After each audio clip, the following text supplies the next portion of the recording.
अस्सलाम व्यूअर्स, मैं हूं डॉक्टर ईब काजी और वेलकम करता हूं आपको आज के इस पॉडकास्ट में। आज के इस इंटरव्यू में आज हमारे साथ एक बहुत ही खूबसूरत और बहुत ही बेहतरीन लाहौर हाई कोर्ट की एक पर्सनालिटी हमारे साथ हैं, मिस समर तालिब एडवोकेट। तो आज ये आपके सामने अपनी लाइफ स्टोरी के बारे में बात करेंगी और इसके बारे में बताएंगे कि आप किस तरह से एक कामयाब शख्स या कामयाब बिजनेसमैन बन सकती हैं अपनी फैमिली की रिस्पॉन्सिबिलिटी के साथ साथ। तो मैं रिक्वेस्ट करता हूँ, जी सुमर कैसी हैं आप, ठीक है? अल्हम्दुलिल्लाह, बिल्कुल भी आप कैसे हैं? मैं ठीक, अल्हम्दुलिल्लाह। Thank you for your time. Busy schedule में से हमें टाइम देने का बहुत ज़्यादा शुक्रिया। तो थोड़ा सा आप हमारी ऑडियंस के लिए, हमारे व्यूअर्स के लिए थोड़ा सा इंट्रोडक्शन अपना करवाएंगे कि समर तालिब एडवोकेट कौन है? बेसिकली मेरा ताल्लुक उकाड़ा से है। अपनी बीएड तक की तालीम मैंने उकाड़ा से ही हासिल की। I am from the conservative family, जहाँ पे लड़कियों को इतना नहीं था। अब तो माशाल्लाह से शऊर है, लेकिन पहले ये कहा जाता था कि बच्चियां सिर्फ शादी के लिए हैं, मैट्रिक कर लिया, एफए कर लिया, बस आप लोग की तालीम मुकम्मल है, तो अब आपने शादी करनी है और अपने घरों को जाना है। लेकिन मेरे अंदर वो जो एक स्पार्क होता है कि आप समझते हो कि आपको गिवन होना चाहिए जिंदगी में, उस स्पार्क ने मुझे आगे बढ़ने की हिम्मत दी। उस सारी कंजर्वेटिव सिचुएशन के बावजूद एक था कि नहीं, मुझे आगे बढ़ना है, मुझे पढ़ना है। फिर मेरी फैमिली ने मुझे एक टफ एजुकेशन साइड पे डाला कि इसके ऊपर से पढ़ने का भूत निकालें हम। तो बीए तक तो मैंने उकाड़ा से ही ग्रेजुएशन किया, बीए से उकाड़ा से ग्रेजुएशन किया, देन लाहौर में मैं लॉ की डिग्री के लिए आई। और ये इसलिए था कि एक तो बड़ा सिटी था, यहाँ पे कॉलेजेस भी अच्छे थे, पढ़ाई भी अच्छी थी, वहाँ पे इतना खास ये खसूसन कॉलेजेस अच्छे नहीं थे। मैं समझती हूँ कि अभी रुझान है स्टडी का, पहले इतना नहीं था। पहले एक ही वुमेन कॉलेज था जिसमें हम गर्ल्स जो है वो ग्रेजुएशन या मास्टर्स तक जाते थे। मैंने लॉ किया। ऑल्दो फैमिली का ये था कि शायद हमारा बच्चा जो है जिद कर रहा है खाली, और इसकी खाली जिद है, लेकिन अल्हम्दुलिल्लाह लॉ कर लिया। लॉ करने के बाद देन प्रैक्टिस स्टार्ट की, और वो जो एक ड्रीम था ना कि I have to be something, वो पूरा होता हुआ नजर आया और आ रहा है, और अल्हम्दुलिल्लाह। इंशाल्लाह। और मेरी जिंदगी का बेसिक मकसद ये था कि अगर मैं किसी की तरफ या कोई मेरी तरफ देखे, तो उसको मैं कुछ दे सकूं या उसकी जिंदगी में कुछ वैल्यू ऐड कर सकूं, कुछ सर्व कर सकूं। मैं कभी भी किसी को खाली हाथ ना भेजूं या मायूस मेरे से कोई बंदा ना जाए। तो शायद इसीलिए भी फिर मैं इस प्रोफेशन में आई और फिर इसको कंटिन्यू किया, और अल्हम्दुलिल्लाह now I am on a good amazing, position. माशा। तो आपने बीए वहां से किया उकाड़ा से, मास्टर्स के लिए या एलएलबी के लिए यहाँ पे जालूसी नहीं किया था? Punjab law college. तो फैमिली ने आपको लॉ में नहीं किया कि आप इस फील्ड में क्यों नहीं जा रही, क्यों जा रही हो? मतलब आपने मेडिकल में क्यों नहीं गई, इंजीनियरिंग में नहीं क्यों क्यों नहीं गई? नॉर्मली मतलब फीमेल्स को इस तरह से कहा जाता है ना कि आप बीए अगर आपने ग्रेजुएशन कर लिया तो उसके बाद आप कुछ ऐसी प्रोफेशन को अडॉप्ट अगर करना भी है तो जिसमें जैसे टीचिंग हो गया, मेडिकल हो गया, इंजीनियरिंग हो गया, मतलब इसमें तो आपको बड़ा कम्युनिकेट करना पड़ता है ना, मतलब एक सोसाइटी में, मेल सोसाइटी में बड़े लोगों के साथ इंटरेक्ट करना, तो उस तरह से तो मना नहीं किया कि आप नहीं, मना तो बिल्कुल भी नहीं किया। हमारे मेरी फैमिली बहुत सपोर्टिव भी थी। वो ये था कि वो ये कहते थे कि बच्चे को पढ़ना नहीं चाहिए, लेकिन जब मैंने कहा कि मुझे लॉ करना है, और मुझे ऐसा लगता था कि मैं बहुत शाय थी, बहुत ज़्यादा ही एक वो उस एनवायरनमेंट में रहने के बाद ऐसा लगता था कि जैसे मैं कुछ नहीं कर सकी। ये मैंने खुद को चैलेंज दिया था। ये बहुत टफ प्रोफेशन था और मुझे सब कहते थे कि ये बहुत टफ है। तो ये एक किस्म का चैलेंज था मेरे लिए कि क्या मैं इसमें वाक़ई ही कुछ कर सकती हूँ। साथ ही मुझे अपने अंदर कॉन्फिडेंस लेवल को, मेरा दिल करता था कि मैं एक कॉन्फिडेंट लड़की बनूँ सोसाइटी की। तो उसलिए फिर मैंने इस चैलेंज को खुद एक्सेप्ट किया था, खुद ही वो डिसाइड किया कि ये करना है। तो अल्हम्दुलिल्लाह फिर जब मैंने फ़ोर्स किया फैमिली को, तो वो मान गए, और आज तक इस चीज़ का मैं दुआएँ देती हूँ उन्हें कि उन्होंने इस चीज़ को एक्सेप्ट किया कि लड़कियाँ सिर्फ़ और सिर्फ़ ये हांडी-चूल्हा के लिए नहीं होती। लड़कियों को अगर सपोर्ट किया जाए या हिम्मत दी जाए तो वो आगे बढ़ सकती हैं। गुड। तो आपको चैलेंजेस किस तरह से फेस करने पड़े ताकि ये लॉ की डिग्री को कंप्लीट करने तक किस तरह के चैलेंजेस आपको फेस करने पड़े, फैमिली से, एनवायरनमेंट से? चैलेंजेस तो काफ़ी सारे थे। सबसे बड़ा चैलेंज ये था कि सब ये समझते थे कि ये लड़की है, लड़की होने की वजह से ये ऐसे माहौल में एडजस्ट नहीं कर पाएगी तो ये छोड़ देगी। लेकिन अल्हम्दुलिल्लाह वो फेस किया। फैमिली में फिर लड़कियां तो लॉयर नहीं बनती, तुमने क्या कर लिया है, तुमने क्या चूज कर लिया है। तो खैर सब मेरे मामू जो थे ना वो बड़े सपोर्टिव थे इस मामले में। अच्छा। वो उन्होंने मुझे हर हाल में हर तरह से सपोर्ट किया और उन्होंने मुझे ये कहा कि अ, घर से निकल के आउट ऑफ सिटी जा तो रही हो, लेकिन 3-4 चीज़ों का ख़्याल करना। एक तो जो तुमने डिटर्मिनेशन अपने अंदर ये ली है, ये अहम लिया है कि तुम्हें ये करना है, तो फिर तुम्हें करना है। सेकंडली ट्रस्ट नहीं करना किसी पे, सिर्फ़ अपने ऊपर और अल्लाह के ऊपर ट्रस्ट करना है। थर्डली उन्होंने कहा कि पहली दफ़ा जा रही हो तो किसी की सपोर्ट की तरफ नहीं देखना, तुम्हारे पास कुछ है या नहीं है, तुमने किसी से कुछ बोरो नहीं करना, अपना जितने वसाइल है उसी में रहना है। तो उनकी ये बातें जो थी ना वो मेरे लिए एक वो वाली सीढ़ी का काम दिया कि एक डिटर्मिनेशन से, क्योंकि उन्होंने कहा था कि हिम्मत की है तो अब इसको पूरा करके दिखाना है और सबको तुम्हें दिखाना है कि हाँ तुम कर सकती हो।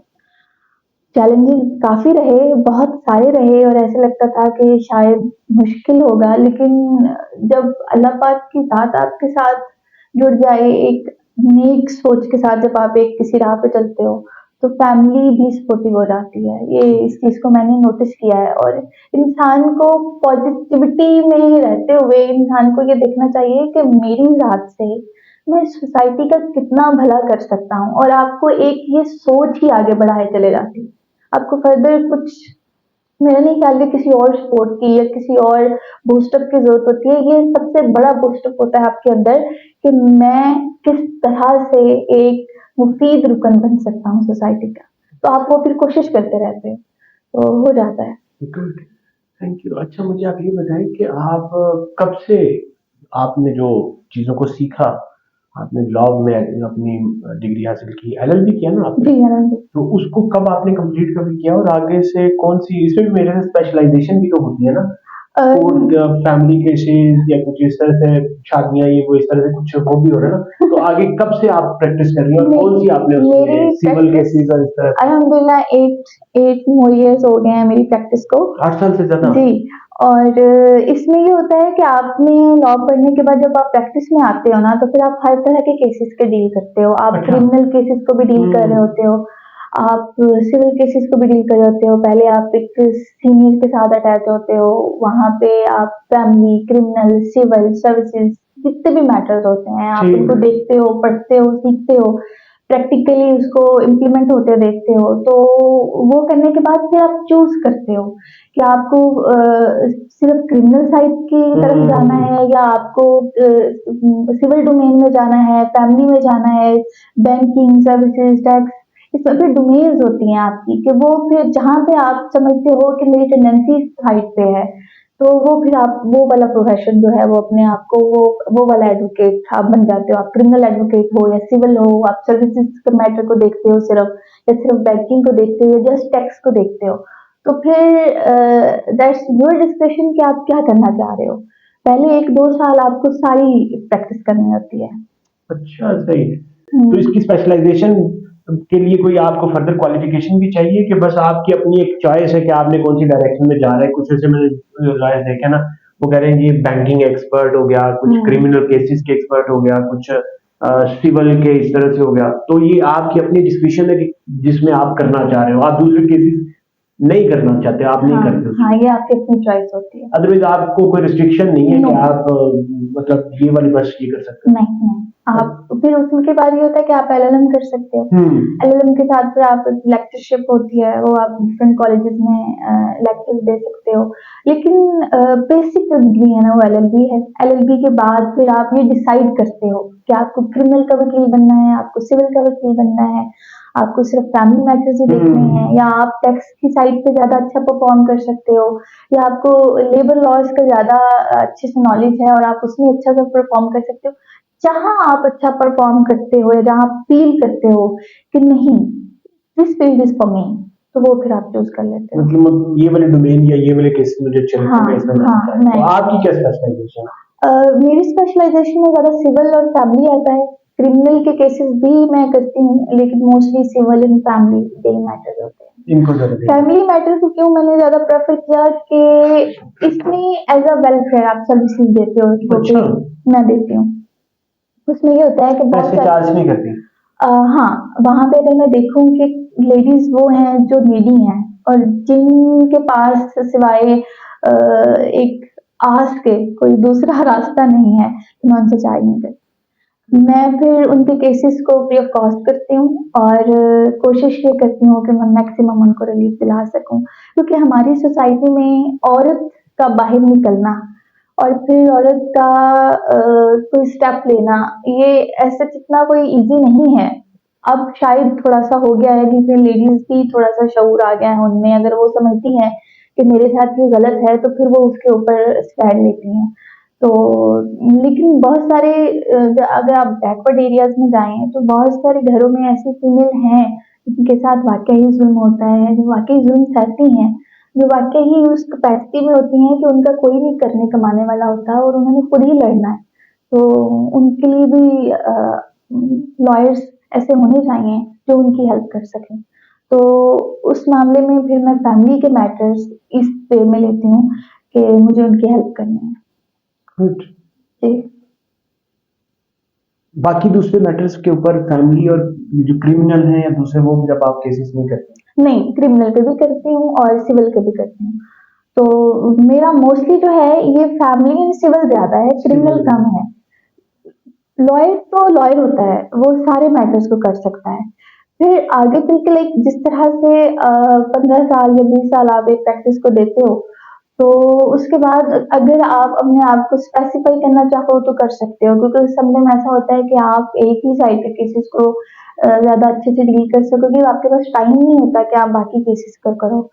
तो फिर आपके पास जूनियर्स आते हैं, जूनियर्स को सिखाते हुए भी आप फिर सारे केसेस को कर रहे होते हो, उनको उससे भी आपकी उनको learning हाँ उसकी उससे भी आपकी लर्निंग हो रही होती है। तो बेसिकली जो लॉयरशिप है इट्स बेसिकली लर्निंग, कि आप लर्न करते हो थ्रू आउट द लाइफ आपके पास। केसेस नए-नए ज़ाहिर सी बातें आते हैं, तो हाँ, हर केस में हर आपकी केस नई में लर्निंग होती है। हर केस में आपकी नई मुझे लर्निंग ये होती है। बताएं कि मैंने ये भी देखा है कि इसमें क्लाइंट्स का आना और वो भी बड़ा चैलेंज होता है ना, आपके कनेक्शंस का बनना किस तरह, जी। तो वो आप किस तरह से मैनेज करती हैं? जब आप एक केस को करते हो और अच्छी तरह से डील करते हो तो फिर वो कनेक्शन टू कनेक्शन वो फिर क्लाइंट्स आते रहते हैं। जिस तरह से कोई भी फील्ड है, कोई भी सर्विसेज की फील्ड है, अगर आपने अपने एक कस्टमर को या एक क्लाइंट को अच्छा सर्व किया है तो वो साथ फिर वो क्लाइंट या कस्टमर देते हैं। वर्ड तो बहुत बस करता है। अल्लाह ने जब जहाँ पे रिस्क लिखा है वो लिखा है, वो आपको मिलना है। तो वो रब ने जहाँ पे रोजी आपकी है वहां से आनी है, आप उस रिस्क को कोई नहीं रोक सकता। तो ये इस बारे में मेरा ईमान है कि आपके कनेक्शन तो मैटर करते हैं, लेकिन सबसे बड़ी मैटर करती है वो अल्लाह पाक की जात, कि जिसने आपकी रोजी जहाँ लिखी है वहां से आपको मिलेगी।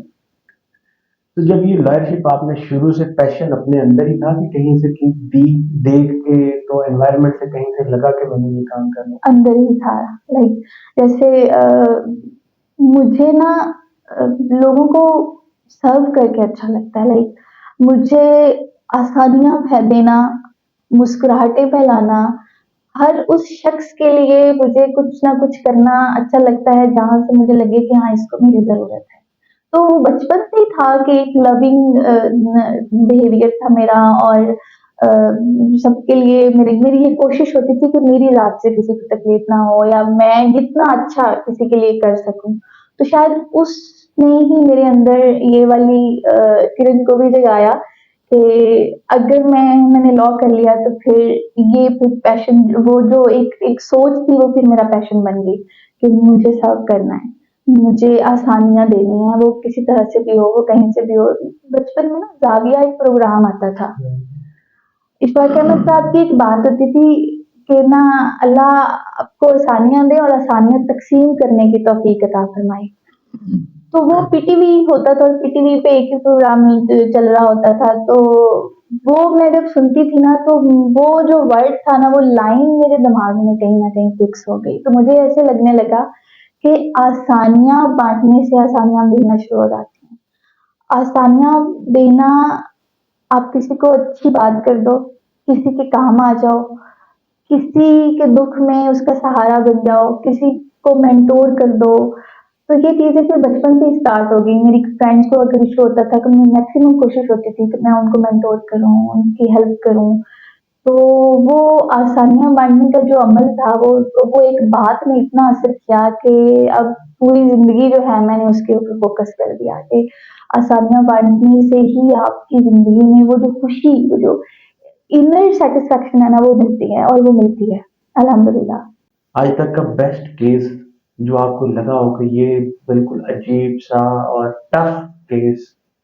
बेस्ट कह सकते हैं, टफ तो जिंदगी में बहुत सारे मराइल शायद आएंगे, अभी तो स्टार्ट ही है। कुछ इतना ज्यादा प्रैक्टिस तो नहीं हुई मेरी 8 साल अभी। तो हो गए ना?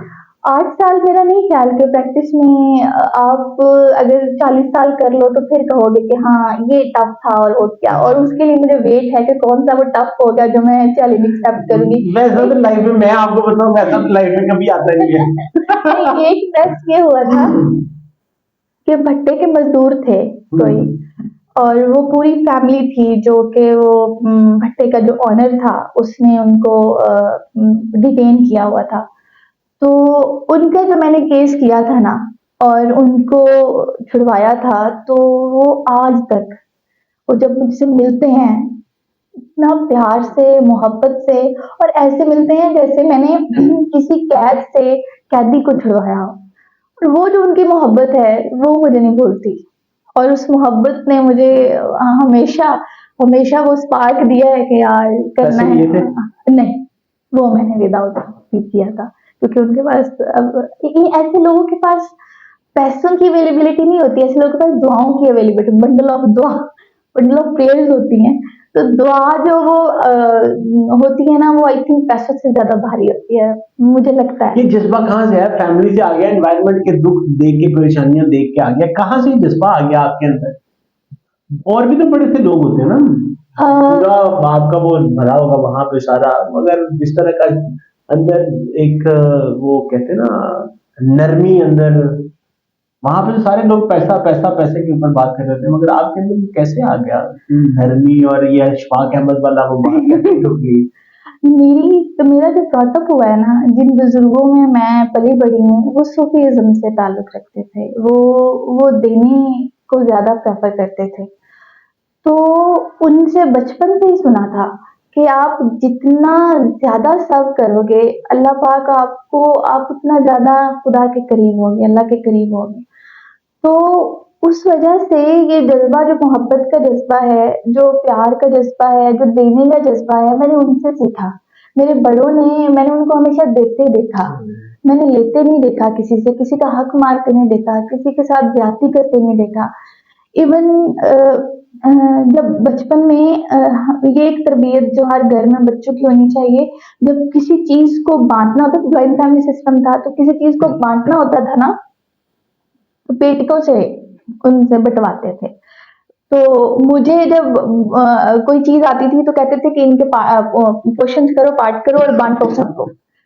और उस बांटने में मेरी कोशिश ये होती थी कि कहीं ज्यादा मेरी तरफ ना आ जाए, मतलब मैं किसी का हक ना खा लूं। तो वो भी शायद जज्बा जो था वो आहिस्ता आहिस्ता, वो उस वक्त मुझे नहीं समझ आती थी कि ये सोच क्यों होती है। और घर वाले भी मुझे इस चीज पे प्रेफर करते थे कि बेटा तुम कम पे रह लो, तुम्हारे लिए शायद चाहे कुछ ना बचे, लेकिन जिनको तुम दे रही हो उनके हिस्से में कमी नहीं आनी चाहिए। ये मुझे जब शुरू शुरू में ये सिखाया गया, तो उस जज्बे ने, और फिर मोहब्बत करने के जज्बे ने, देने के जज्बे ने, एहसान के जज्बे ने मुझे इस काबिल किया कि मेरी सोच जो है वो पॉजिटिव होती गई। फिर इशफाक साहब को मैंने बहुत पढ़ा, फिर मैंने वासिफ अली वासिफ साहब को बहुत पढ़ा, सूफीज़्म को मैंने बहुत पढ़ा, कुदरतुल्लाह शहाब को पढ़ा। तो उनकी बुक्स में सिर्फ यही था कि आप एक मखलूक की खिदमत किस तरह से एक अच्छे मुफीद रुकन बन के कर सकते हैं। और अल्लाह को क्या पसंद है? अल्लाह को पसंद है कि उसकी मखलूक के साथ अच्छा बर्ताव रखो। अल्लाह ने सबसे सबसे पहले जो हकूक है ना, हकूक लिबाद का जिक्र किया कि अल्लाह अपने राइट वेव कर देता है, लेकिन वो राइट जो लोगों के हैं वो वेव नहीं होते। अल्लाह कहता है कि वो जाने और तू जान, क्योंकि कुछ कुछ तकलीफें या कुछ दर्द ऐसे होते हैं इंसान माफ नहीं कर सकता। फिर अल्लाह कहता है कि जैसे भी ले, माफी ले, तूने शायद जुल्म किया है। और उस वक्त आपको महसूस होता है कि जुल्म कितनी बुरी चीज है, कि आपको अल्लाह भी माफ नहीं कर रहा जब तक वो माफ नहीं करेगा। तो ये जज्बा आपके अंदर फिर खिदमत ये जज्बा आपके अंदर फिर खिदमत खल्क पैदा करता है। फिर आपको एहसास होता है कि अल्लाह की मोहब्बत में इंसान की मोहब्बत का ऐड ऑन होना कितना ज्यादा जरूरी है। आप चाहे डॉक्टर हैं, चाहे आप इंजीनियर हैं, चाहे आप लॉयर हैं, जो भी आपका प्रोफेशन है, आप इंसान से कनेक्टेड हैं। आपकी जिंदगी इंसानों से शुरू होकर इंसानों पे ही खत्म होनी है। और अगर आप उनको सर्व करने का जज्बा नहीं रखते, अगर आप मखलूक खुदा को देने की हिम्मत नहीं रखते, तो आप कभी भी वो वाला पीस और वो वाला सुकून और वो वाली डिटर्मिनेशन अपने प्रोफेशन में फील नहीं करेंगे कि जो कि आपका हक था, उस तालीम का हक था। तो मुझे ऐसे लगता है कि हम किसी भी प्रोफेशन से ताल्लुक रखते हो, हमारे सिर अंदर सिर्फ एक क्वेश्चन हमेशा होना चाहिए कि क्या मैं दुनिया में जिस मकसद के लिए लाया गया हूँ या जिस मकसद के लिए मुझे अल्लाह ने भेजा है, क्योंकि ये मकसद कुछ भी नहीं है यहाँ पे, क्या मैं वो मकसद पूरा कर रहा हूँ? और उस मकसद के पूरे करने के साथ साथ क्या खिदमत खल्क, जिससे मैं अल्लाह तक करीब हो सकता हूँ, वो मेरे अंदर कहीं ना कहीं मौजूद है या वो मैं पूरा कर रहा हूँ? अगर तो वो हो रहा है, तो फिर आप बहुत खूबसूरत इंसान हैं। आप महसूस करेंगे कि आप एक बाइखलाक इंसान होंगे, आप बाकिरदार इंसान होंगे, आप वैल्यूएबल इंसान होंगे, और आप वो वाले पर्सन होंगे जो के मंजूर नजर होते हैं लोगों के भी और अल्लाह के भी। तो मेरा ख्याल है कि जिंदगी सिर्फ यही है, दौलत इकट्ठी करना, बहुत सारी चीजें बल्क ऑफ क्वांटिटी में अपने इर्द गिर्द रख लेना। This is not life. Life is कि कितना प्यार आप समेट सके और कितना प्यार आप दे सके, कितना आपने इंसान को समझा और फिर कितनी इंसानियत आपने अपने अंदर उतारी। सबसे पहले आपको इंसान बनना है, और उसके बाद फिर आप डॉक्टर हो, लॉयर हो, इंजीनियर हो, फिर आप बाप हो, बेटे हो, जो भी हो। जिंदगी का कोई रिश्ता भी है, जिंदगी की कोई प्रोफेशन भी है, वो आप बाद में हो, पहले आप इंसान। तो इंसान बनना फरिश्ते से बेहतर है इंसान होना। तो ये मुश्किल बहुत है, लेकिन ये बहुत बेहतर है। पैसे कमाने में चैलेंज तो बड़े आते होंगे फिर। बहुत आते हैं, इस बहुत तरह के ज्यादा। लोगों को तो आज मुआशरे में, मतलब ये सारी बातें मुझे लगता है शायद बातों तक है, रियलिटी नहीं में बड़ा होता है, मुश्किल होता ही है। होता और है, अगर आपकी तबीयत इस तरह से हो तो पैसे कैसे कमा लेते मुश्किल होता है।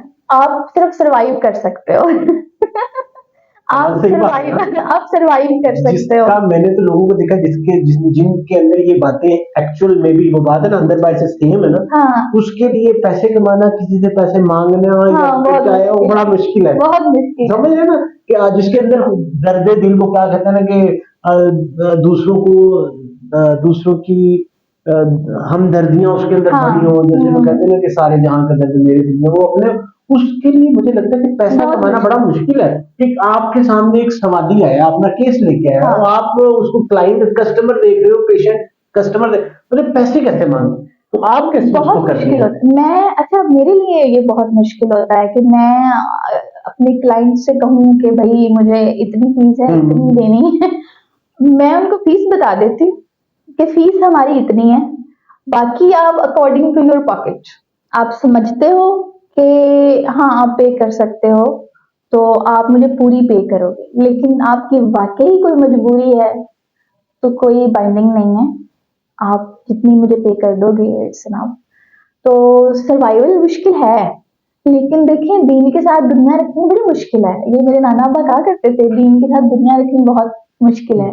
लेकिन मेरा ख्याल है कि इनर पीस के लिए बड़ी जरूरी है। मैंने तो शुरू से सीखा ही है कि आप किस तरह से अपने अंदर को सेटिस्फाई कर सकते हैं, और रात को अगर अच्छे से नींद लेनी है और और आपको एक पीसफुल माइंड में और दुनिया में रहते हुए ऐसे रहना है कि सब ठीक है, सब अच्छा है, तो ये बड़ा जरूरी होगा। अदरवाइज तो मार धाड़ में तो इंसान परेशान ही बहुत रहता है। मैं कहाँ से इकट्ठा करूँ, कहाँ से पैसे छीनूँ, कहाँ से निकालूँ, मैंने इसको ये करना है, उसको वो करना है। तो वो परेशानी फिर अगर आप वो लोगे तो अमीर हो जाओगे, और अगर आप ये लोगे तो फिर आप सर्वाइवल में रहोगे। फिर आपको शुक्र के अंदाज में रहना होता है कि जो है ठीक है और नहीं है तो ओके। इसलिए 8 साल में यही गाड़ी है। हाँ, that's the reason, that's the reason कि 8 साल में यही गाड़ी है, और फिर उसके बाद पेट्रोल की टेंशन होती है कि यार बेटा पेट्रोल कैसे डलवाना? ये है ना।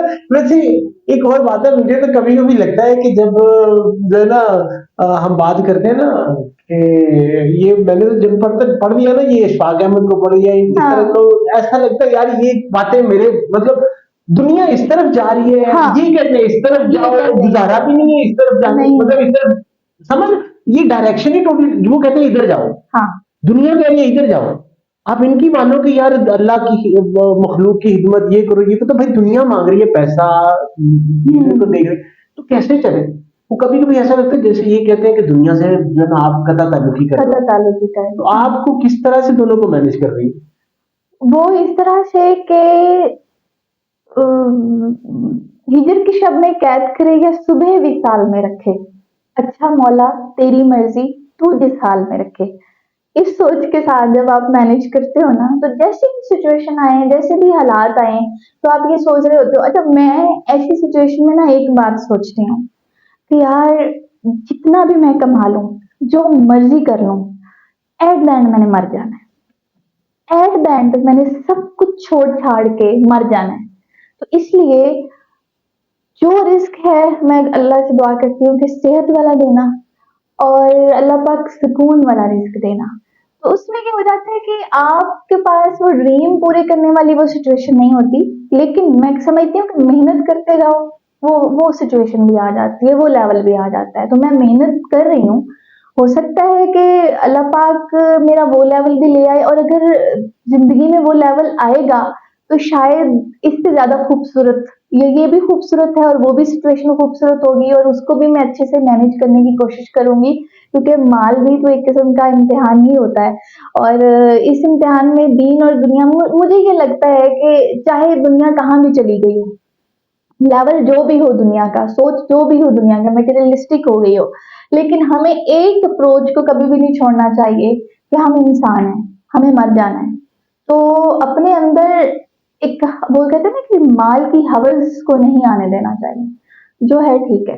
जरूरतें कैसी पूरी पूरी करी आज के दौर में? ज़रूरतें पूरी हो जाती हैं, लिमिटेड हो जाएँ आप ना होर्डिंग करें ज़्यादा, आप ना बहुत महँगी-महँगी चीज़ें इस्तेमाल करें, नॉर्मल हो जाएँ, तो हो जाती हैं। मुझे लगता है कि हो जाती हैं। सब कुछ हो जाता है, सिर्फ़ यहाँ का फ़र्क होता है, सोच का फ़र्क होता है। आपकी सोच से ही सारी चीज़ें डेवलप होती हैं। जैसे दुनिया बनने से पहले एक तख़य्युल था, इंसान बना बाद में, तख़य्युल पहले आया। तो तख़य्युल के वजूद के बाद इंसान के वजूद का सिस्टम स्टार्ट हुआ, फिर इंसान हमारे से वजूद में आया। तो उस तख़य्युल को पैदा होना आपके अंदर बड़ा ज़रूरी है कि जिस हाल में भी, सिचुएशन में भी आप चल रहे हो, उसमें चलो, बढ़ो। आपकी ज़रूरतें फिर पूरी होती हैं और अल्लाह करता है। रिस्क तो की ज़िम्मा तो अल्लाह ने लिया है। तो आप अगर ये समझे हो कि मेरे पास एक मर्सिडीज़ होनी चाहिए और 5 कनाल का बंगला होना चाहिए, फिर ही मैं रह सकता हूँ, तो नहीं। मैं समझती हूँ कि एक बेडरूम की स्पेस हो और एक छोटी-सी अगर कन्वेंस ज़रूरत है, तो कन्वेंस होनी चाहिए, नहीं है तो जैसे आपने देखा होगा पहले ज़माने के लोग कितने सुखी रहते थे। वो सुखी क्यों थे? दिस वाज़ द रीज़न कि वो अपनी ज़रूरियात को ख्वाहिशात में नहीं बदलते थे। वो ज़रूरियात को ज़रूरत ही रहने देते थे। अगर उन्हें रोटी की ज़रूरत है ना, तो वो रोटी ही खाते थे, वो पिज़्ज़ा की ख्वाहिश नहीं रखते थे। या वो ये नहीं कहते थे कि नहीं अब मुझे भूख लगी है तो मुझे 5 स्टार में जब तक मैं खाना नहीं खाऊँगा रेस्टोरेंट में, तो मेरी भूख खत्म नहीं होगी। वो नहीं, वो मैंने अपने बुज़ुर्गों को देखा है कि वो किस तरह से जो भी होता था उसी मैंने अपना जो बचपन गुज़ारा है, मेरे नाना अब्बा को होटलिंग नहीं पसंद थी। मेरा मोस्टली ब्रॉट अप मेरे नाना अब्बा के घर हुआ है। उनको होटलिंग नहीं पसंद थी, उनको बाहर के खाने नहीं पसंद थे, सिंपल रोटी और सालद, और उनको रात को मगरिब से पहले खाना खा लेना है, और रात इशा पढ़ के तो सुबह 2:30 बजे उठ जाना है, और अल्लाह की इबादत में अपना टाइम गुजारना है, और इस तरह से अपने दिन को गुजारना है, जो है उसी तो मैं समझती हूँ मुझे तो वो बहुत पीसफुल एनवायरनमेंट बचपन से मुझे नज़र आया। एक जो मेरा ब्रॉटअप था, वो बड़े खूबसूरत लम्हों में मेरा गुज़रा, फिर मुझे समझने का मौका मिला इस चीज़ को कि यार जितना भी है उसमें रह के आपको अपनी बाउंड्रीज़ को किस तरह से मतलब टैकल करना है, तो हो जाता है। अब ख्वाहिशात ना होना बहुत ज़्यादा है, एक्स्ट्रा ऑर्डिनरी, तो जीना बड़ा आसान है, बहुत ही आसान है। हमें ख्वाहिशात मार देती हैं। जीना अज़ाब लगने लगता है, यार फलाने के पास ये गाड़ी है, मेरे पास नहीं है, फलाने के पास ये मोबाइल है, मेरे पास नहीं है, मेरा 5 साल से ये मेरा ओप्पो का मोबाइल चल रहा है तो चल रहा है। मैंने नहीं सोचा कि पहला पहला वाला वीवो का था, वो खराब हुआ तो फिर मैंने ये लिया। अब मैं एक लॉयर हूँ, मैं कहूँ कि मेरे पास जब तक आईफ़ोन नहीं होगा या मेरे पास जब तक अच्छी लैविश कार नहीं होगी, मैंने 2 लोगों को दिखाने के लिए मैं अपने आप को लोन में तो नहीं डाल सकी या उधार लेके ये चीज़ें पूरी कर लूँ और बाद में मैं परेशान हूँ, वो मैंने उतारना कैसे है, वो कैसे? तो इसलिए बेहतर यही होता है कि आप एक चादर देख के पाँव फैलाना इसी को कहते हैं, कि जैसी सिचुएशन चल रही है आप उसमें एडजस्ट करना सीखो। आपके हालात और आपके वाक़यात सारे तख़य्युल से रिलेटेड हैं कि जो सोचना शुरू कर दोगे फिर आपका नफ्स तो कंट्रोल में ही नहीं आता, आप तो सोचते हो कि फिर मैं तो सारी दुनिया भी खा लूँ, तो अल्लाह कहता है कि अगर ऐसे लोगों को सारी 7 समुद्रों का पानी भी पिला दिया जाए तो उनकी प्यास खत्म नहीं होगी। तो ये दुनिया यही है कि हमें अगर दुनिया जहान की लैविश सिचुएशन में भी रख दिया जाए ना, तो फिर भी हम कहीं न कहीं से डेस्परेट होंगे, हम डिप्रेशन में जाएँगे और हम ये कहेंगे कि हमारे पास वो नहीं है। और आपने बहुत सारे ऐसे अमीर लोगों को देखा होगा कि वो खुदकुशियाँ कर रहे हैं, उनके पास तो सब कुछ है, उन्होंने क्यों की? क्योंकि उनके अंदर खालीपन था। वो लेने की दौड़ में इतने आगे बढ़ रहे थे कि उन्हें पता ही नहीं चल रहा था कि कितना लेना है, क्या-क्या लेना है, कहाँ किस हद उस दुनिया को लेने की हद कहाँ है? उनके पास वो हद नहीं थी।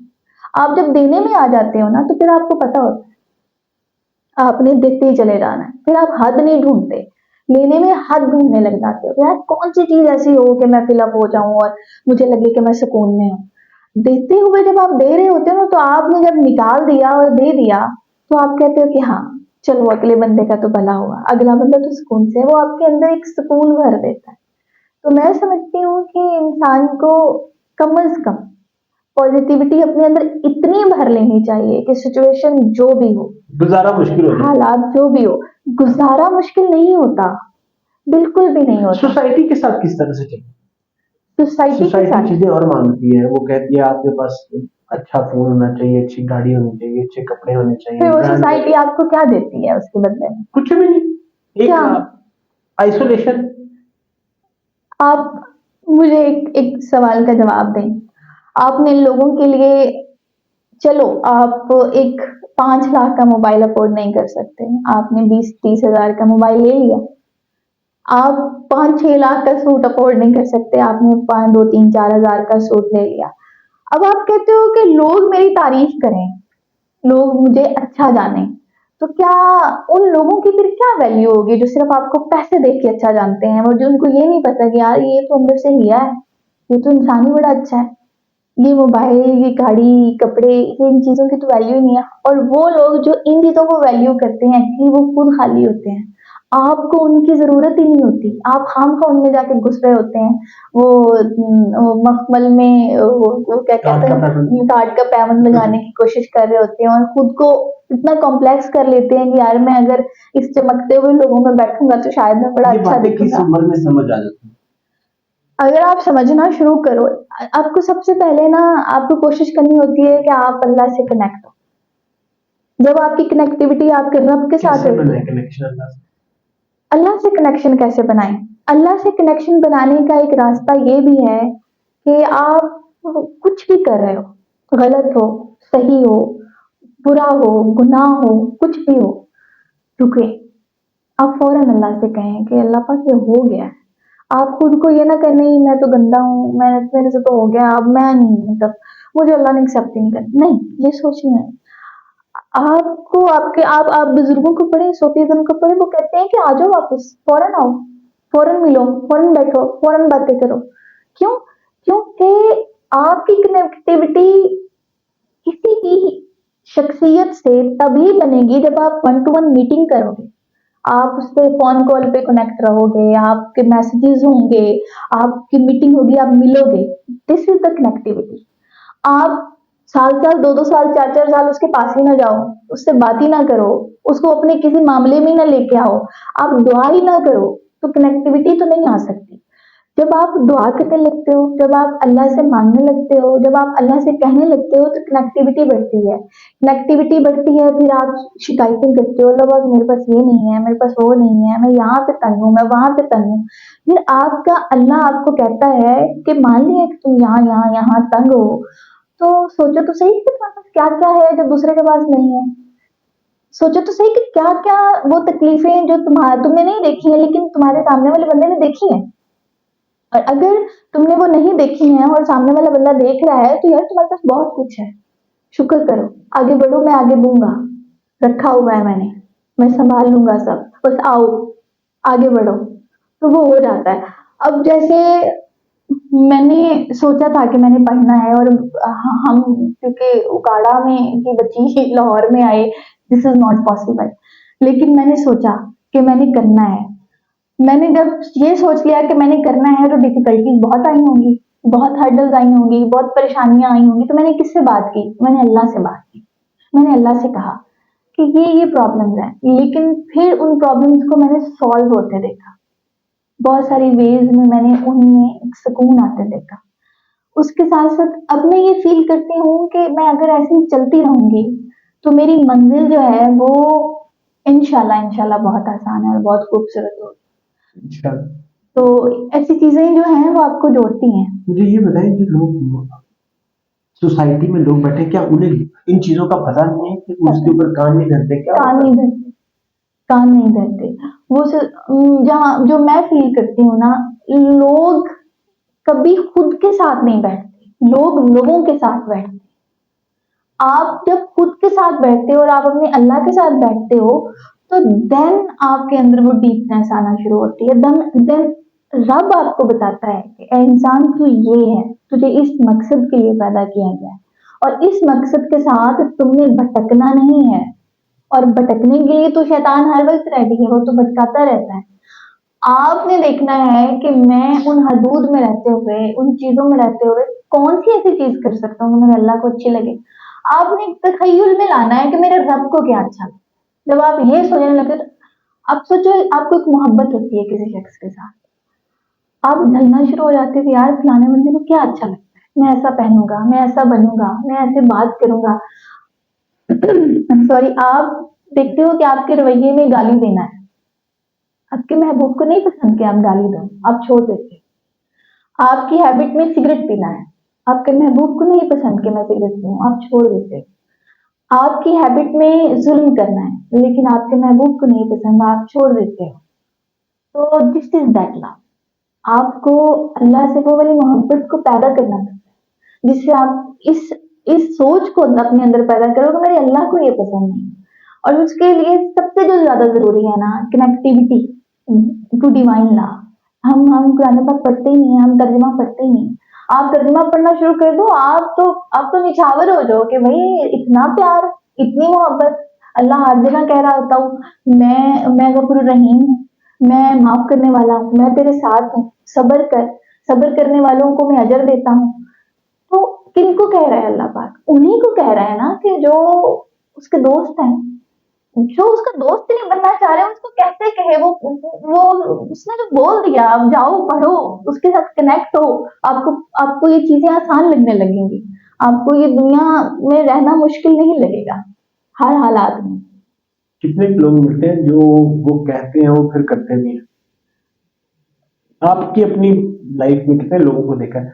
मुझे लगता है कि देख पता सबको है, हाँ, पता सबको है। पता सबको है, मगर शायद बातें भी करते हैं। मैं भी उनमें से ही हूँ, ऐसा नहीं, मगर जानते बूझते हुए भी गलत करते हैं। ऐसा ही है। देखें, क्योंकि मुझे लगता है वैसे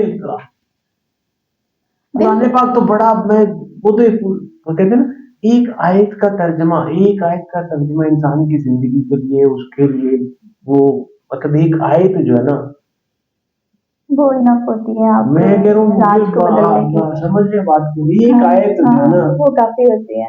कुछ भी कोई भी एक आयत, आप ये कम बात है कि अल्लाह ताला की जात ने आपसे पूछना है कि हाँ, क्या क्या मान लेके किया आए हो, क्या क्या लेके करते रहे हो। हैं, तो ये लेकिन देखिए क्या ना, मैं हमारी हमारे में अब जो मैं थोड़ा सा टॉपिक चेंज करने जा रही हूँ। एक्चुअली रिस्पॉन्सिबिलिटी जो है ना, वो माँ और बाप से ही स्टार्ट हो जाती है। पेरेंटिंग जो है ना, वो सबसे बड़ा जिम्मेदार है बच्चों को ये बताने में कि कहाँ कनेक्ट होना है और कहाँ कनेक्ट नहीं होना। आजकल की माँ और आजकल के बाप को अगर देखा जाए तो वो खुद ही कनेक्ट नहीं है, वो अपने बच्चों को कैसे कनेक्ट कर सकते हैं। हमारे सामने मोबाइल टेक्नोलॉजी गैजेट्स इन सब ने हमें इतना अपने अंदर घेर लिया है कि हम टिकटॉक पे अगर कोई खूबसूरत सूट देखेंगे तो जब तक हम खरीद नहीं लेंगे हमें सुकून नहीं आएगा।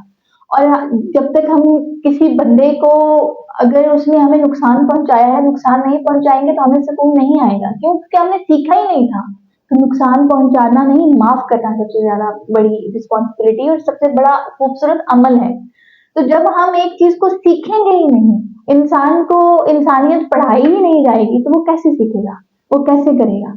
तो माजरत के साथ मैं यही कहूंगी कि घरों में एक ऐसा एनवायरनमेंट क्रिएट होना बड़ा जरूरी है जो आपको कनेक्टिविटी सिखाए कि दुनिया के साथ खूबसूरती के साथ चलने के लिए सबसे जो बड़ा आपके ऊपर सबसे बड़ी रिस्पॉन्सिबिलिटी है वो वेव करना है, माफ माफ कर देना, वेविंग राइट। आप कुछ भी हो, ठीक है, ओके, इट्स ओके। कुछ लोग कहीं पे ऐसी सिचुएशन होती है कि आप समझते हो कि यार अगर आप अपनी जिंदगी को उस तरह से मतलब सबमिसिव बनाते हो तो लोग आपके ऊपर सवार होने की कोशिश करते हैं। तो ये बाउंड्रीज आपने बनानी है।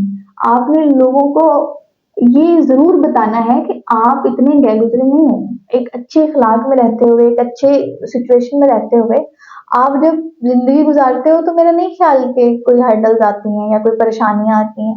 देखिए माशरे की इस्लाह तो बड़ी ज़रूरी है ना, जो कि अब नहीं हो रही। जो जो पेरेंटिंग हमें मिली थी, वो मैं नहीं देखती कि आजकल बच्चों में है। बच्चे बहुत बड़े को बड़ा नहीं समझेंगे, छोटे को छोटा नहीं समझेंगे। वो ये समझेंगे कि मेरा हक है, ये मुझे मिलना चाहिए। लेकिन मुझे ये लगता है कि बच्चों को कहीं-कहीं डिप्राइव करना भी सिखाना चाहिए, कहीं-कहीं मजबूर भी करना चाहिए कि नहीं, ये नहीं हो सकता या ये नहीं हो सकता। तो वाइस वर्सा लेके अगर बच्चे ज़िंदगी को लेके चलें, तो जैसे अब हमारी मतलब स्कूलिंग का टाइम था तो हमें जो बहुत सारी चीज़ें नहीं प्रोवाइड थी और हमें यही कहा जा सकता था कि जब बड़े हो जाओगे तो खुद देखना। मुझे अच्छी तरह से याद है कि मेरी अम्मी जो थी उनको मैं कहती मुझे ना मतलब रेडीमेड सूट्स मतलब मुझे बहुत पसंद थे। तो मेरी जो फ्रेंड्स पहन के आती थी ना तो मेरी अम्मी मुझे खुद सिलाई करके देती थी। तो मैंने अम्मी को बोला कि अम्मी मैंने भी मतलब चले मेरे साथ और मैंने रेडीमेड सूट लेना है। अम्मी कहती है कि मैं खुद तुम्हें सिलाई करके दूंगी कि तुम्हें खुद पहनना है, जब बड़ी हो जाओगी ना लेती रहना। अब वो चीज मेरे अंदर आई कि मैंने बड़े होना है और मैंने अपने आप को इस काबिल करना है कि मैं जाऊं और मैं सूट उठा लूं।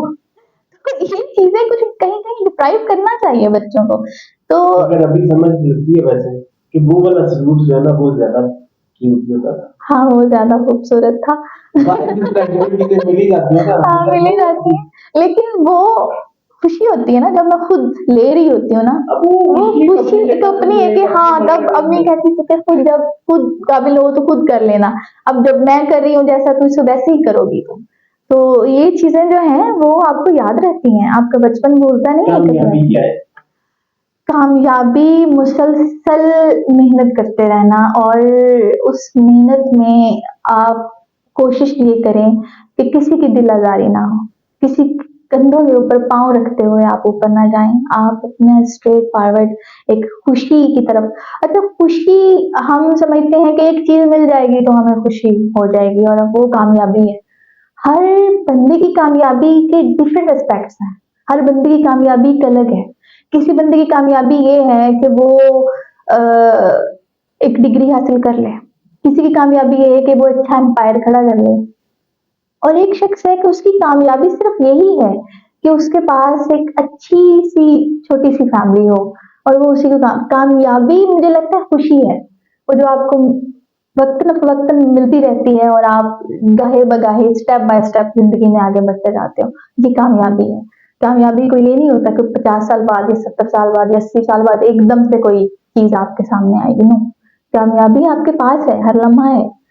बस महसूस करने की देर है और उस कामयाबी में ऐड ऑन चीज़ें ऐड करते जाएँ, वही कामयाबी है। रिग्रेट करना यानी जिंदगी में कोई पछतावा? नहीं, रिग्रेट नहीं। रिग्रेट ही तो आपको मायूसी की तरफ लेकर आते हैं। मैंने जब अल्लाह को समझना शुरू किया था और मैंने जब ये महसूस करना शुरू किया था कि मेरा अल्लाह मुझसे बहुत ज़्यादा प्यार करता है, तो मैंने एक चीज़ सबसे पहले अपने अंदर से निकाली, क्यों? क्या? कैसे? कब? किस लिए?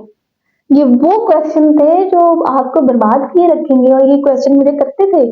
मेरे पास मैं अगर ये समझती हूँ कि ये क्यों है, वो कैसे, टाइम फेज़ आया था मेरे ऊपर भी और उस टाइम फेज़ को जब मैंने डीपली फ़ील किया अपने अंदर तो मुझे पता चला कि मुझे क्यों, कब, कैसे, किस लिए के क्वेश्चन से निकल के बाहर आना है और इन सब रिग्रेट्स जब मैं निकलूँगी तो तभी मैं एक सक्सेसफुल पर्सन बन सकूंगी और फिर आप रिग्रेट रिग्रेट नहीं रहते, कुछ भी नहीं रहता। आई थिंक सो आप फिर जिंदगी में आगे बढ़ते हो। क्यों, कब, कैसे के क्वेश्चन हमेशा आपको पछतावा देते हैं। बहुत सारी मेरे पास केसेस ऐसे भी आते हैं कि औरतें कहती हैं कि मैंने ये क्यों कर लिया या मेरे से ये गलती हो गई, मैंने ट्रस्ट कर लिया था। नहीं, वो जो हो गया सो हो गया। अब आपने ये देखना है कि नेक्स्ट ऐसा कुछ ना हो कि आपको लगे कि ये नहीं होना चाहिए था। मुझे अच्छी तरह से याद है, मेरे एक टीचर थे, वो हमारी क्लास को कहते थे कि बेटा ज़िंदगी में रिग्रेट कभी नहीं करना किसी चीज़ पे, ऑन करना। आपने अगर कोई ऐसा काम किया है जो कि आप समझते हो कि गलती हो गई है, फौरन ऑन करो और उसे एक्सेप्ट करते हुए कहो कि हाँ, ये मैंने किया है और नेक्स्ट मैं ऐसा नहीं करूँगा। किसी के ऊपर नहीं डालना कि वो उसकी वजह से हुआ है, नहीं, ऑन कर लो कि आपकी वजह से हुआ था, ये कॉन्सिक्वेंसेस थे और इन वजह से ये चीज हो गई तो अब नेक्स्ट नहीं होगी। सिंपल। ख्वाहिश कोई बात नहीं होगी। ख्वाहिश ख्वाहिश मेरे पास जो है वो सबसे बड़ी है और वो ख्वाहिश ये है कि मैं इस काबिल हो जाऊं कि मैं ऑर्फन होम बना सकूं, ओल्ड होम बना सकूं। ये दो ख्वाहिशें मेरे अंदर मुझे शायद आगे बढ़ा रही हैं।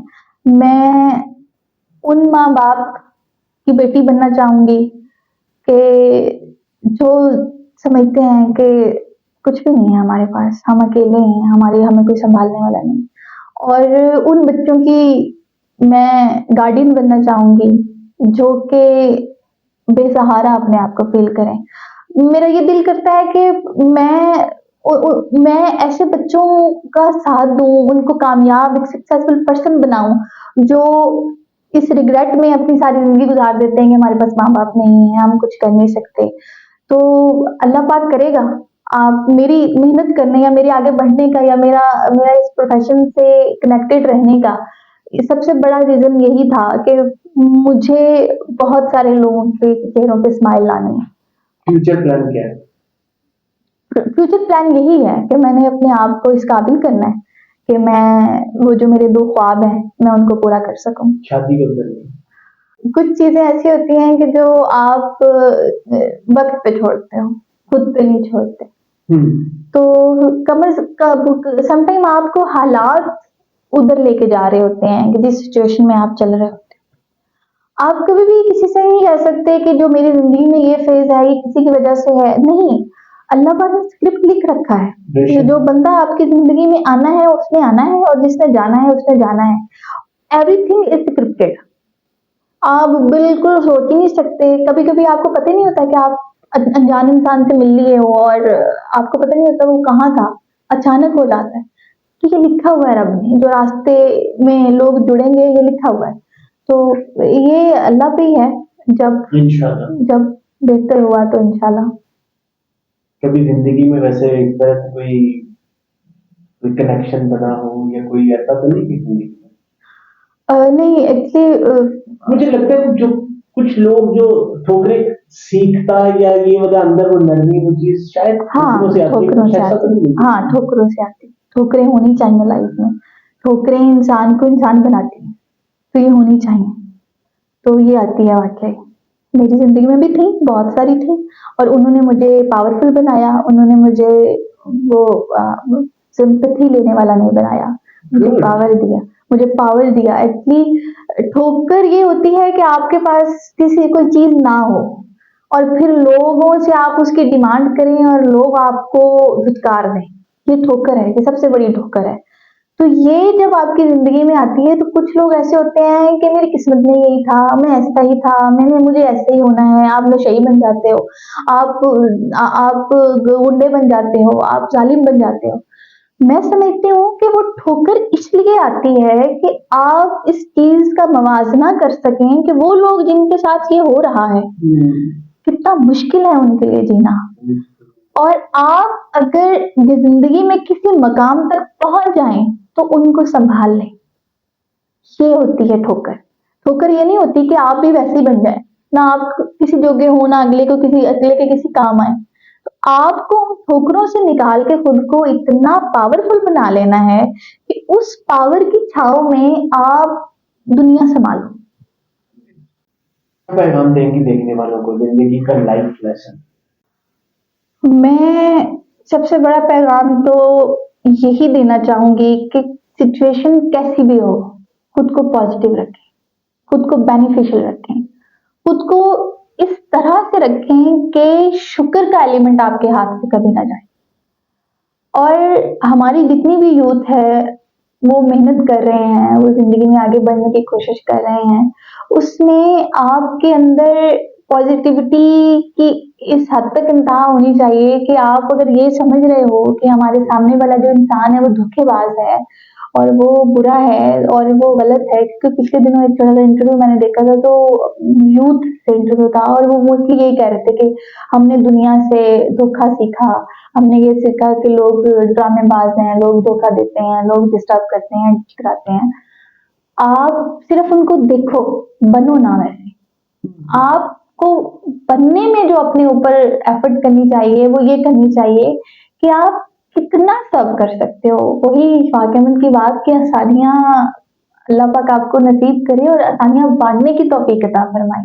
तो खुद को आसानियाँ बाँटने वाला करना चाहिए। यूथ को यही होना चाहिए। जब यूथ इस तरह की होती है तो फिर उनका मुस्तकबिल बड़ा रोशन होता है कि वो कहीं न कहीं से अपनी कामयाबी का रास्ता निकाल लेते हैं। हालात जैसे भी हों, सिचुएशन जैसी भी हो, आपके पास राइवली जितनी हो, आपके इर्द-गिर्द दुश्मनों के अंबार हों, लेकिन आपको पता हो कि आपने निकल जाना है और आपको अपने अंदर इतना कॉन्फिडेंस हो कि सामने वाला कह रहा है कि मैं बुरा हूँ, लेकिन मुझे पता है कि मैं बुरा नहीं हूँ। यही सबसे बड़ी कामयाबी है। हम ये समझ मतलब मुझे ये लगता है कि मर्द जो है उसके लिए अवेयरनेस के वो राइट्स को उजागर करना बहुत ज़्यादा ज़रूरी है। उसके साथ तो बहुत ज़ुल्म होता है। मतलब माँ, बेटी, बीवी, बहन एक-एक के लिए वो पिसता है और जब वो पैदा होता है तो थोड़े से साल होते हैं उसके खेलने के, बाकी सारी ज़िंदगी कमाने में लग जाती है और सिर्फ़ उन लोगों को खुश करने में लग जाती है जिनसे वो कुछ नहीं ले रहा होता सिवाय चंद लम्हों मोहब्बत के, सिर्फ़ चंद मीठे बोल के और उनकी हर जायज़ नाजायज़ ख्वाहिशात, वो बच्चे हैं, वो बीवी है, वो माँ है, वो बाप है, वो सबकी पूरी कर रहा होता है। तो घरों में इस चीज़ की अवेयरनेस का होना बड़ा ज़रूरी है कि उसके वो जो चंद लम्हे मोहब्बत और सुकून के होते हैं ना, वो उसको प्रोवाइड किए। वो उसको नहीं मिलते और वो फिर उसके लिए मारा-मारा फिरता है दुनिया में और वो झूठी मोहब्बतों की चक्कर और ये सोसाइटी कनेक्टेड होती है ना इस तरह से। अगर कोई सोसाइटी में बुराई निकली है तो किस वजह से निकली है, एलिमेंट क्या था उस बुराई का, वो रूट्स क्या थे, उन रूट्स पे कोई जाता ही नहीं है। और अब अगर ये फेमिनिज्म है तो फेमिनिज्म में कैसे-कैसे स्लोगन यूज़ किए जाते हैं ये आपको पता है। और उन स्लोगन्स का क्या होना ज़रूरी है? नहीं। उन स्लोगन्स का होना ज़रूरी नहीं है। स्लोगन इनका होना ज़रूरी है कि मर्द को मोहब्बत कैसे दी जाए और वो ही मोहब्बत आपको ट्रांसफ़र कैसे करे। जी तो व्यूअर्स, समर तालिब एडवोकेट के इसी मैसेज के साथ कि आप खुद को पहचाने और अपने आप को पहचानने के बाद अल्लाह ताला के साथ अपनी कनेक्शन को मजबूत करें। इसी मैसेज के साथ जिस तरह से समर ने बताया कि वो कौन से फैमिली केसेस और सिविल सिटी प्रॉपर्टी केसेस जी प्रॉपर्टी से फैमिली केसेस को लेकर के अगर आपको उस तरह से कोई सपोर्ट, कोई गाइडेंस, कोई हेल्प चाहिए हो तो आप समझ से बात करें अपने कर्म को और समझ सारे को इजाजत। हाँ, अल्लाह हाफिज।